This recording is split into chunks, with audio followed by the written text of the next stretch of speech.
A W 93-78. The Chicago Sky, no Angel Reese, no Haley Van Lith. Half their team was out, but it did not matter because our best player was out.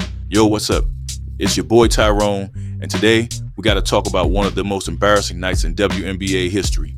Like dead ass, I'm trying to figure out how you throw a whole Barbie themed party for Angel Reese, and she don't even play. Meanwhile, the Indiana Fever pull up with no Caitlin Clark and still walk out with the W like they just clocked in and did a shift at Target. Nah, this right here, disrespectful. The Sky got beat so bad at home that fans started renaming the whole night. Barbie Night? Nah, fam, it was Fever Night. We're gonna break this all down. The fake rivalry between Caitlin and Angel, how Kelsey Mitchell turned into Steph Curry for a night, and why the Fever are low-key building a dynasty while Chicago just making TikToks. So grab a drink, sit back, cause this story is messy, it's wild, and it's got more plot twists than a Netflix doc. Let's get into it. All right, now, let's talk about Barbie Night. And I say that with quotes, heavy quotes. So Chicago Sky said, yo, let's do it big for Angel Reese. Whole Barbie themed night, pink everywhere, make it an event. They booked out the United Center, got the banners, confetti, special merch. Bruh, the place was looking like a cotton candy factory exploded. They even branded the night around Angel Reese like she was finna walk out in a sparkly headband and give them 20 and 10, easy. But guess what? Sis ain't even play. Like, huh? You throw a whole Barbie party and Barbie not even there? That's like ordering a birthday cake with no icing. You just got bread. So the Sky out here doing PR stunts and the Fever pulled up like, oh word, y'all got decorations? Cute, we got buckets. No Caitlin Clark, no mercy. Final score, 93-78 in their house on their night with all them pink balloons floating around like it was still sweet, but it wasn't. And the worst part, fans started calling it Fever Night online. Y'all, not Barbie Night, Fever Night. Twitter was flaming them. IG had memes rolling in faster than points on the scoreboard. TikTok, they were straight clowning. Folks talking about they should have called it Mitchell Night after what Kelsey did. Yo, Chicago got cooked and rebranded in the same night. That's rough. And let me say this, it's not even just about the L. It's the fact that you put your whole promo budget into this event, made it about a player who ain't play, and still got embarrassed like it was open mic night. If I was in that locker room, man, listen, I'd be asking for a refund on my own jersey. Yo, let's talk about Kelsey Money Mitchell, aka the real main character of Fever Night. While everybody was talking about Caitlin and Angel, Kelsey was in the lab cooking Chicago like rotisserie chicken. This girl stepped into the United Center like it was her own personal practice gym and just snapped. I'm talking 35 points, 12 for 19 from the field, 7 for 10 from deep, 70% from three. That's not a shooter, that's a problem. She didn't even warm up. She came in hot from the jump like, y'all ready for this fade? Cool. Step back, splash. Transition three, splash. Catch and shoot, splash. It was disrespectful at this point. Like I was watching like, yo, can somebody please guard her? Chicago's defense out there looking like they paid for courtside seats just to spectate. And peep this, Kelsey didn't just have a big game, she made franchise history. She joined Caitlin Clark as the only two players in Fever history to drop 35 plus points, 5 plus assists, and hit at least 5 threes in a single game. That's elite company. That's like Beyonce and Rihanna saying, you can sit with us. You know what I'm saying? And the nickname, Money Mitch. Perfect. Cause when the pressure hit, she was cashing out like she had direct deposit lined up. Now, while folks were crying about Clark sitting out, Kelsey was out there saying, don't worry about it, I got this. And bruh, she really did. She put the whole team on her back and carried them to the W like it was nothing. Low-key, that was one of the coldest performances of the season. No lie. Yo, y'all ever see one of them players that don't say nothing? Don't flex, don't even smile too much. But the minute they touch the ball, it's game over. That's Michaela Timpson. Straight up, low-key baller, high-key problem. She came in off the bench like, let me go ahead and handle this real quick. Dropped 14 points on 6 for 8 shooting. Bruh, that's 75% from the field on Barbie Night in enemy territory, and she wasn't even trying to do too much. Just solid cuts, clean finishes, hitting them open looks, real smart basketball, no flashy nonsense, no drama, just straight production. Chicago's defense out there like, wait, who is that again? Too late, layup, mid-range, steal, bucket, rinse and repeat. And yo, defensively, she was out here causing chaos. She got in them passing lanes, tipped the rock, ran the break. She even forced a timeout by herself. I ain't even exaggerating. She got that steal, sprinted down the court, laid it in, and boom, Sky had to call a timeout like, yo, what's happening? She was the happening.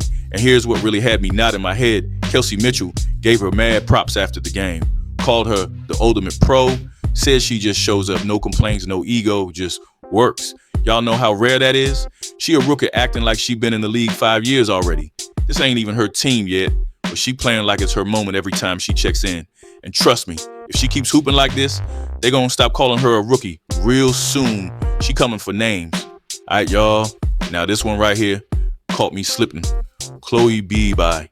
I ain't even gonna lie. When they said her name during the broadcast, I was like, who? Like, no disrespect, but I thought she was a TikToker at first. Then I found out she just signed a 7-day contract. 7 days, bruh. Like a trial subscription. Cancel anytime type vibes.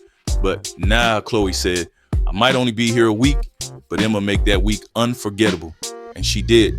8 points in 10 minutes. And she was hitting from deep like she been with the squad since training camp. The form, clean. The confidence, crazy. The moment, not too big. She out there shooting like she already knew she was built for this. Chicago's defense gave her an inch. And she was like, bet, that's all I need. Splash. And Coach Stephanie White, she was impressed. Said Chloe gave him space, opened up the floor, helped Aaliyah Boston operate down low. Basically said she understood the assignment. Y'all, you only get one shot sometimes in this league. No time to overthink, no time to be nervous. And Chloe Barbie came out like she been ready. This the kind of debut that gets your 7-day deal turned into a full season contract. I'm trying to tell y'all, when the moment came, she ain't fold, she flourished.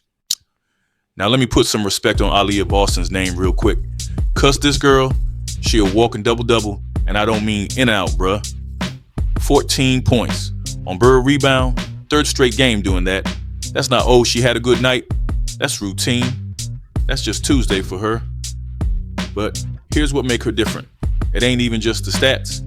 It's the way she controlled the entire flow of the game. Like, every single possession, she's somewhere doing something important. You need a block? She got you.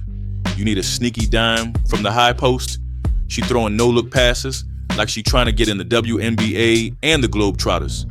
You need a rebound in traffic with 3 defenders hanging off her arms? Bet she's snatching that too. And Chicago, man, they had no answer for her. Aaliyah was moving like she had the cheat codes, just out there floating, finding cutters, setting screens, clapping back with that elite footwork. And it's quiet dominance too, like she not out there yelling, pounding her chest, trying to go viral on SportsCenter. She just putting in work like, yeah, I'm nice, but I don't gotta say it. You see it. And bruh, she affected both ends of the floor so heavy, it felt like there were 2 of her out there. Like, how she just got the assist on offense and blocked the shot on the other end 3 seconds later? I don't know, but she did it. She's the kind of player that hold the whole team together when the stars are sitting. No Caitlin? No problem. Boston keeping it steady. It's like she the team's backbone. You don't always notice it at first, but without her, everything fall apart. Bruh. We really got to talk about how Caitlin Clark didn't even touch the floor and still managed to be the main event. Like how you sit in street clothes and still outshine everybody on both teams. That's different. So here's what happened. Caitlin ain't suit up. She's sitting courtside, chilling, hoodie on, legs crossed, just vibing. But before the game, she's out there signing over 200 autographs. No cap, 200. She making her way around the whole arena, talking to fans, taking pics, showing love. And it wasn't no PR stunt. Like she was doing it genuinely, smiling, chopping it up with folks. She really out here being the people's champ. Meanwhile, Angel Reese, who the whole Barbie Night was built around, ain't even show up on the court. So the fans that pulled up in pink wigs and glitter, thinking they finna see Angel Reese dominate, ended up getting Caitlin Clark taking selfies in sweats. And here's the wildest part. The Chicago fans were loving it. Like, yo, she's sitting on the opposing bench, not even playing, and still got louder cheers than the entire Sky roster. Nah, tell me that's not crazy. She had the crowd wrapped around her finger like it was a concert. Security even had to ask her to keep it moving because folks wouldn't stop lining up. But Caitlin still took her time, made sure everybody got a moment. That's superstar energy, bruh. You can't fake that. And let's be real, when you got that kind of presence off the court, it lifts your whole team. Even while she's sitting out, her squad got confidence. Like, yeah, our shooter chilling today, but we still got this. The Fever didn't just win the game. They won the night, and Clark didn't even need to lace up. Man, Chicago, Sky fans, I ain't trying to roast y'all, but this whole thing looking real sad right now. Y'all threw a party, booked the nicest venue, hyped up Barbie Night, made it all about Angel Reese, and walked out with an L so loud it echoed. Nah, like for real, they lost so bad I felt awkward watching it. And here's the thing, this ain't the first time. This was the third straight L to Indiana this season, and if we being honest, it wasn't even close. The Fever didn't just beat y'all, they embarrassed y'all. Again, y'all ever seen somebody keep touching the stove, knowing it's hot? That's what Chicago doing with these games. They keep scheduling Fever matchups at big arenas like the United Center, thinking it's finna be a statement night. Yeah, it is. A statement about how Indiana owns y'all. And let me tell you what really sealed it. Chicago coach Tyler Marsh sounding straight defeated after the game. Like, bro got on the mic talking about teams are figuring us out. We not executing. Same mistakes every game. Sounded like he was filling out his 2-week notice. The players, they looking lost. They talking like they already know they ain't making the playoffs. You can see it in their body language. They ain't locked in. They just trying to survive the season. Meanwhile, Indiana out here building something real. They got depth. They got chemistry. They winning with or without Caitlin. They sitting third in the East, only 2 games behind Atlanta. Playoff mode already activated. And when Clark comes back healthy, this squad gonna be a whole problem. So while Chicago out here trying to sell theme nights and gimmicks, Indiana just out here collecting wins like stamps. No drama, no distractions, just basketball. I'ma keep it real with y'all. This ain't a rivalry. This ain't even a competition. It's target practice. And Chicago just keeps stepping back in front of the gun. So yeah, after all that, let's just keep it 100. This whole Clark versus Reese rivalry everybody keep talking about, it's cap, a straight up fantasy made for clicks and headlines. Cause every time the Sky step on the court with the Fever, they don't compete, they collapse.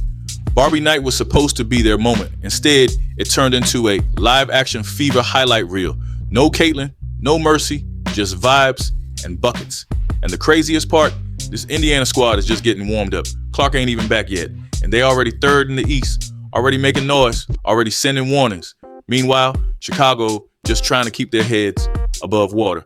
They got pink jerseys and promo codes, but no wins. So y'all can keep calling it a rivalry if you want. But the rest of us, we know what it really is. It's domination, it's direction, it's a shift in the W. Yo, if you rocked with this video, drop a like, hit that subscribe button, and turn them notices on. Cause I got way more heat coming real soon. Stay up, stay smart, and stop letting the media gas y'all. It's your boy Tyrone. I'm out of here.